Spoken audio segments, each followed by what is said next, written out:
mengingatkan kita kepada hadis Nabi alaihi salatu wassalam yang diriwayatkan oleh Imam Muslim rahimahullah taala dari sahabat Abu Hurairah radhiyallahu anhu. Bada al-Islam ghariban wa sayaudu ghariban kama bada. Fatuba lil ghuraba. Begitu Nabi kita alaihi salatu wassalam mengabarkan bahwa Islam dimulai dari keterasingan. Gharib, dalam keterasingan. Tauhid, peribadatan kepada Allah Subhanahu wa taala, keimanan kepada Allah dengan segala aspek keimanan kepadanya menjadi asing. Wa sayaudu ghariban, dan Islam ini dengan segala syariatnya akan kembali menjadi asing. Akan kembali menjadi asing. Dan itu sebuah kepastian. Karena itu berita dari Nabi alaihi salatu wassalam yang la yantiqu anil hawa. Yang tidak berucap, berkata, memberitakan dan menginformasikan dari hawa nafsunya. Tapi semua itu adalah in huwa illa wahyun yuha. Tidak lain itu semua adalah wahyu yang diwahyukan oleh Allah kepadanya. Wa sayaudu ghariban, dan pasti akan menjadi asing kembali. Aneh kembali di tengah-tengah umat. Fatuba lil ghuraba. Tuba lil ghuraba. Disebutkan beberapa bentuk tafsir tentang ayat atau kalimat tuba oleh para mufassirin dari kalangan tabi'in, sebagiannya dari sahabat-sahabat Nabi dan para ulama lainnya sesudah mereka. Ada yang menyebutkan tuba bermakna al-jannah. Fatuba lil ghuraba artinya maka jannahlah bagi orang-orang yang terasing. Disebut juga tuba mengandung makna atau dimaknakan dengan syajaratun fil jannah. Sebuah pohon yang ada di al-jannah. Sehingga makna hadis fatuba lil ghuraba, maka sebuah pohon di surga bagi orang-orang yang terasingkan. Ada juga yang menyebutkan tuba bimakna husna lahum. Puncak kebaikan untuk mereka, untuk al-ghuraba. Ada juga yang menafsirkan tuba ay khairun wa karamah. Kebaikan dan kemuliaan bagi orang-orang yang terasingkan. Kemudian dalam riwayat lain di luar Sahih Muslim, Nabiuna alaihi salatu wassalam ditanya oleh as-sahabah, oleh para sahabat, man humul ghuraba? Siapa mereka al-ghuraba ya Rasulullah? Ini yang penting. Karena jawaban Nabi tentang atau tafsir dan definisi yang akan beliau berikan tentang al-ghuraba, kita ingin untuk diberi oleh Allah Subhanahu wa taala sifat-sifat dan ciri-ciri tersebut. Kata beliau, salawatullah wassalamu alaihi, humul ladzina yasluhuna inda fasadin nas. Mereka adalah orang-orang yang baik, yang saleh di saat manusia rusak.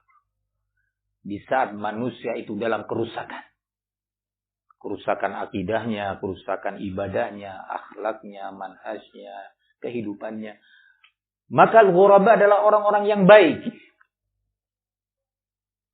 Yang menghiasi dirinya dengan kesalehan.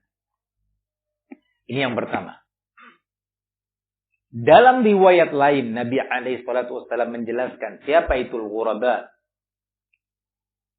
Qala salawatullah wassalamuhu alaihi, unasun salihuna qalilun baina nasin katsirin man ya'sihim aktsara mimman yuti'uhum.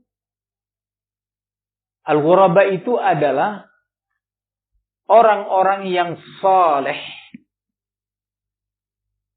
Jumlahnya minoritas, sedikit, yang berada di tengah-tengah umat yang mayoritas selain mereka, di mana manusia yang menentang mereka lebih banyak dibandingkan orang-orang yang mentaati atau mendukung mereka.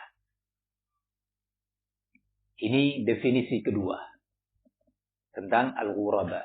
Nasun salihuna qalilun baina nasin katsir man ya'sihim aktsar mimman yuti'uhum. Sifat yang ketiga dari al-ghuraba yang diberikan oleh Nabi sallallahu alaihi adalah qala humul ladzina yuslihuna ma afsadan nasu min ba'di min sunnati. Mereka adalah orang-orang yang melakukan pembenahan-pembenahan terhadap segala perkara yang telah dirusak oleh manusia dari sunnah-sunnah. Dari segala bentuk sunnah-sunnahku yang sudah dirusak oleh manusia. Maka al-ghuraba bangkit melakukan pembenahan-pembenahan, perbaikan-perbaikan, al-amru bil ma'ruf wan nahi 'anil munkar.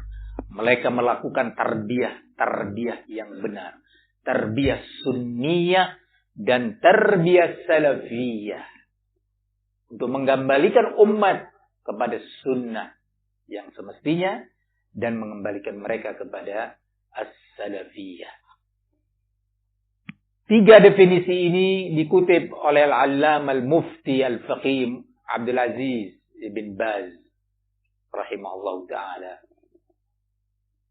Dan 2 yang terakhir, qala al-muhaddits al-kabir Muhammad Nasiruddin al-Albani qala wa fi tafsiriha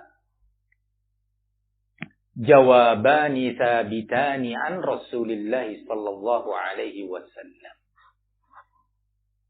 Penafsiran terhadap kalimat ghuraba telah datang 2 bentuk penafsiran yang sahih dari Rasulullah sallallahu alaihi wasallam. Nah, semoga Allah menjadikan ana dan antum semuanya bagian daripada al-ghuraba yang diberi oleh Allah Subhanahu wa taala sifat-sifat ghuraba. Melalui majlis ini ana berharap Allah jadikan sebagai sebab diluruskannya amalan kita, akidah kita, ibadah dan akhlak kita, dan diampuninya segala dosa-dosa kita.